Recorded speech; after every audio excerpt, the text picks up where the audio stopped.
Bismillahirrahmanirrahim. Assalamualaikum warahmatullahi wabarakatuh. Di sini saya akan menceritakan sejarah singkat tentang Raden Arya Wiratanudatar atau Raden Ngabehi Jaya Sasana dalam Cikundul. Simbah dalam Cikundul, putra kedua dari Kanjeng Kiai Arya Wangsa Goparana segala herang. Dilahirkan kira-kira tahun 1603 Masehi di Cibodas, Desa Dayeuhkolot, Kecamatan Segala Herang, Kadawanan Segala Herang, Kabupaten Subang. Namun ketika dilahirkan adalah Pangeran Jayalalana. Sejak usia 8 tahun mendapat pendidikan dan gemblengan di Padepokan Islam Kesultanan Cirebon di bawah Panembahan Ratu selaku pucuk pimpinannya. Pangeran Jayalalana merupakan seorang siswa paguron yang paling menonjol di antara para siswa lainnya, terutama di bidang keagamaan, keperwiraan, ilmu siasa, dan ilmu kemasyarakatan. Tamat dari perguruan tinggi ini memperoleh gelar Arya, merupakan kerabat keraton Kesultanan Cirebon dan mendapat kedudukan Ngabehi selaku penggawa Cirebon dengan nama khusus Raden Ngabehi Jaya Sasana. Sejak usia 23 tahun mendapat kepercayaan dan diangkat menjadi Senopati Kesultanan Cirebon dengan diberi gelar Arya Wiratanu. Dengan diserahi prajurit sebanyak 300 umpi, diserahi pula kepercayaan untuk mendirikan suatu negara di bekas wilayah Pajajaran di aliran Sungai Cianjur yang kosong ditinggalkan oleh Pangeran Adipati Ewangga yang diangkat menjadi Adipati Kuningan dengan tugas utama menangkal gangguan dari Banten dan Belanda yang bermarkas di Tanjung Pura Karawang. Pada usia lebih kurang 22 tahun tanpa diketahui sebelumnya, Raden Ngabehi Jaya Sasana atau Pangeran Jayalalana menikah dengan Putri Jin bernama Nyitina Dewi Srina yang berasal dari wujud Putri Jin, putra dari Kiai Jubaidi, Raja Jin Islam di negeri Batu Agung, Tengger Agung, Segala Herang. 3 putri masing-masing bernama Arumwangi, Arumenda, Arumsari. Allah Subhanahu wa Ta'ala menganugerahi 2 orang putra dan 1 orang putri kepada Raden Ngabehi Jaya Sasana.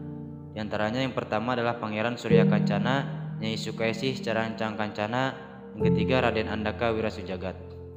Kira-kira tahun 1635 Masehi, Senopati Kiai Arya Wiratanudatar, Raden Ngabehi Jaya Sasana beserta 300 prajurit bawaannya yang dari Kesultanan Cirebon ketika maju bergerak ke arah barat, sampainya di Kampung Simperen di pinggir sebelah timur Kali Citarum di depan muara Sungai Cikundul, melakukan tatarub atau berkemah untuk menghadapi front selama 2 musim. Sementara itu, Senopati Arya Wiratanu atau Raden Ngabehi Jaya Sasana atau Pangeran Jayalalana menyusuri arus Sungai Citarum ke hulu sampai Gunung Wayang. Di Gunung Wayang inilah Kanjeng Senapati bertemu dengan Kiai Gunung Wayang bernama Raden Haji Abdul Syukur, cucunda Pangeran Girilaya dari Cirebon. Sang Kiai dijuluki Sunan Pagerbarang. Mendianglah yang mempunyai catatan-catatan mengenai sejarah keadaan rakyat para leluhur, lokasi satuan-satuan masyarakat tertentu, kondisi medan, dan lain-lainnya yang mengisi Tatar Sunda sebelah barat Kali Citarum. Mulai tahun 1645 Masehi, Senapati Arya Wiratanu tengah mengadakan orientasi di bekas wilayah Kerajaan Pajajaran Tengah dan Girang sampai perbatasan Sungai Cisadane dan merojok ke Sungai Ciberang di daerah Sajira, Kabupaten Lebak.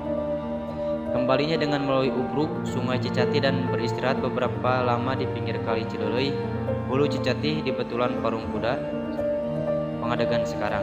Kemudian memunjat Gunung Sedah Kencana atau Gunung Gede ke kaki gunung sebelah timur sehingga sampailah di Padepokan atau pesantren Kanjeng Kiai Wangsa Merta, Tarikolot, dan Jinangsi. Pada suatu waktu beberapa orang adipati atau raja bekas wilayah Pajajaran Girang dan Tengah yang sekarang terlingkup menjadi daerah DT2 Cianjur dan Sukabumi. Mereka berkumpul di sebuah puncak gunung yang biasa digunakan untuk tempat musyawarah oleh para adipati sejak Pajajaran diganggu oleh musuh dari luar. Tempat itu sendiri terkenal dengan nama Gunung Rompang. Dinamakan demikian karena senjata para prajurit Pajajaran sudah pada rompang akibat selama 50 tahun digunakan untuk tarung melawan pihak musuh dari luar. Di sanalah tempat yang tepat pada masa itu, selain dari tempat musyawarah, juga untuk memperbaiki senjata perang. Oleh karena itu, tempat tersebut dinamakan Keramat Pasamuan. Adapun dari pertemuan tersebut adalah untuk membicarakan keinginan para raja, itu untuk bekerja sama secara erat satu sama lain guna menegakkan kemandirian negeri dari ancaman yang datang dari pihak luar. Dan dengan berpegang kepada falsafah Sapulidi, maka diperlukan adanya seorang pemimpin sebagai pemegang tangkainya yang disebut Raja Gagang. Atas usul Prabu Jampang Manggung dengan disetujui secara aklamasi oleh semua yang hadir, pilihan jatuh kepada Kanjeng Kiai Arya Wiratanu atau dalam Cikundul. Hari itu yang memang sudah diperhitungkan dan direncanakan sebelumnya. Begitulah hari Kamis menjelang besoknya untuk bersama-sama bagi yang datang dari negeri jauh melakukan sholat Jumat. Jadi hari Kamis itu pun adalah mangsa atau bulan purnama Rabiul Awal 1076 Hijriah yang bertepatan dengan tanggal 24 September 1665 Masehi. Maka para mendiang yang telah bermusyawarah dengan mencapai satu kebulatan mufakat pada hari itu di Gunung Lompang. Resmilah berdiri negeri Cianjur yang mandiri dan berdaulat sepenuhnya, tidak takluk baik kepada Belanda maupun kepada Mataram, Banten, Cirebon dan kekuasaan lainnya, dengan Kanjeng Kiai Arya Wiratanu selaku Raja Gagang. Pada pertengahan 1677 Masehi, ketika Sembah dalam Cikundul yang pada saat itu berkedudukan sebagai Raja Gunung, Raja Sunda atau Raja Gagang berorientasi ke perbatasan Kesultanan Banten dan bekas wilayah Pajajaran. Pakuan dan Tengah dikatakan orang Cipanengah yang ditandai dengan Kali Ciujung tentang diperolehnya berita dari timur bahwa Sultan Mataram telah lolos dari keraton Kartasura dan diberitakan telah wafat di daerah Tegal. Maka terjadilah kekosongan pimpinan negara yang paling dihormati di daerah Jawa. Keadaan yang dimanfaatkan oleh beberapa raja bawahan yang ada di Tatar Sunda untuk menyatakan diri merdeka lepas dari kekuasaan Mataram, menyusul kemandirian dan kemerdekaan Cianjur yang dinyatakan pada tanggal 24 September 1665. Diperkirakan pada akhir tahun 1676, penempatan kekuatan angkatan perang di negeri Cianjur dengan 1000 prajurit Cirebon pimpinan Ngabei Santa Prana dipertemukan Sungai Cijetis dan Ciberem. Diperkirakan di Gunung Genggong di atas Cugenang dan dinyatakan sebagai kampung Cianjur yang munggaran yang disejajarkan dengan Sungai Cianjur. Sebenarnya di sanalah tempat peristirahatan dan penginapan para pedagang ternak beserta ternaknya dari Parahyangan, Sumedang dan negeri Udug-Udug sebelum menyatukan ke Atapia.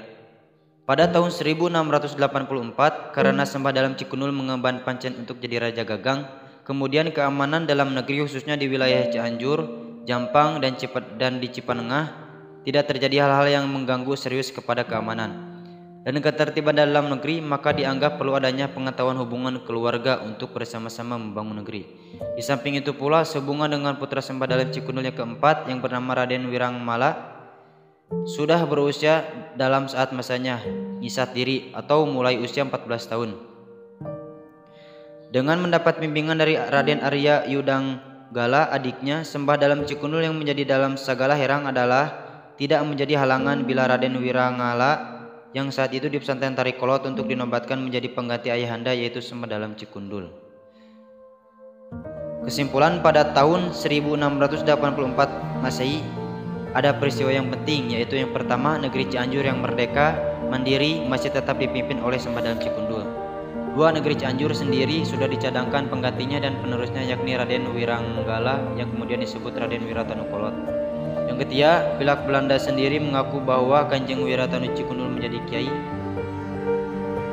Tahun 1691 terjadilah kepindahan Raden Wiramanggala beserta ibunya dari Tarikolot ke Cibala Agung, di mana ia mendirikan tempat Tataruh.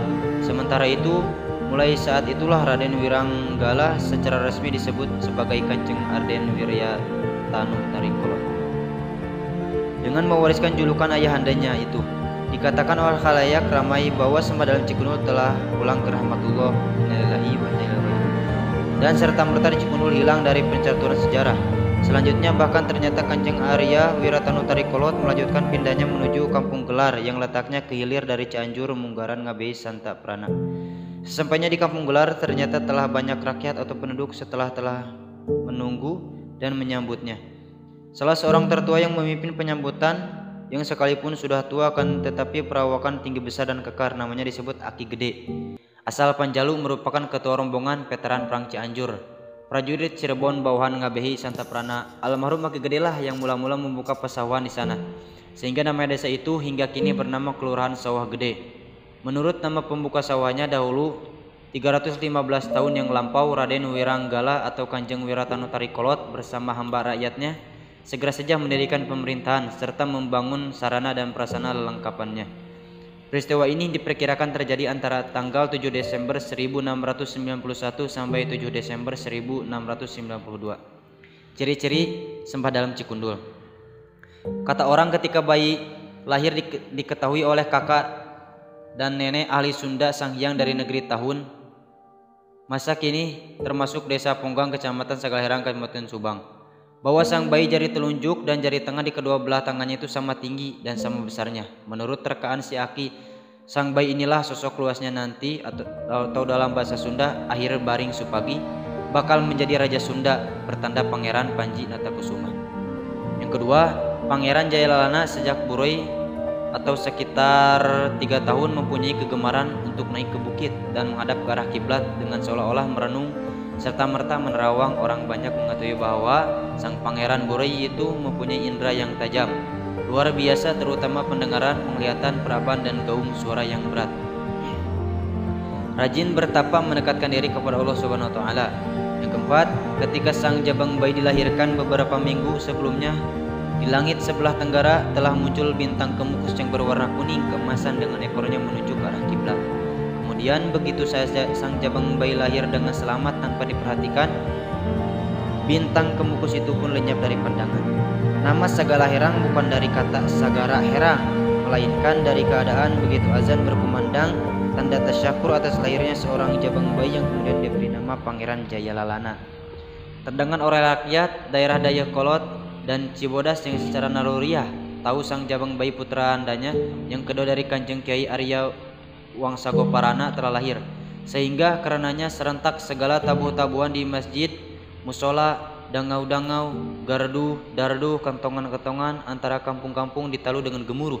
Berita dipasang di segala tempat jalan-jalan, bausan-bausan, tempat-tempat pemandian dan tempat-tempat orang berkumpul, jembatan-jembatan sampai ke tempat perkuburan rakyat atau desa diterangi dengan pelita-pelita, maka timbullah sebutan Sagalaherang, artinya segala bercahaya, terang menderang. Kemudian nama Sagalaherang itu bukan pula adanya Society Belanda di Tinaragung yang bila di pesta jubilium atau hari lahirnya Ratu Wilhelmina tanggal 30 Agustus disemarakan dengan lampion.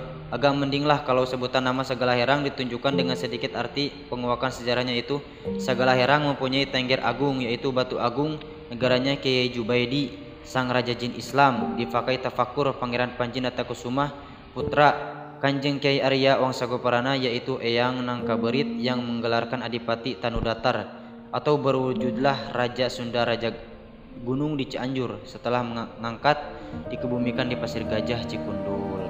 Mungkin itulah sejarah singkat tentang Raden Arya Wiratanudatar. Kurang lebihnya mohon dimaafkan. Wabillahi taufiq wal hidayah. Wassalamualaikum warahmatullahi wabarakatuh.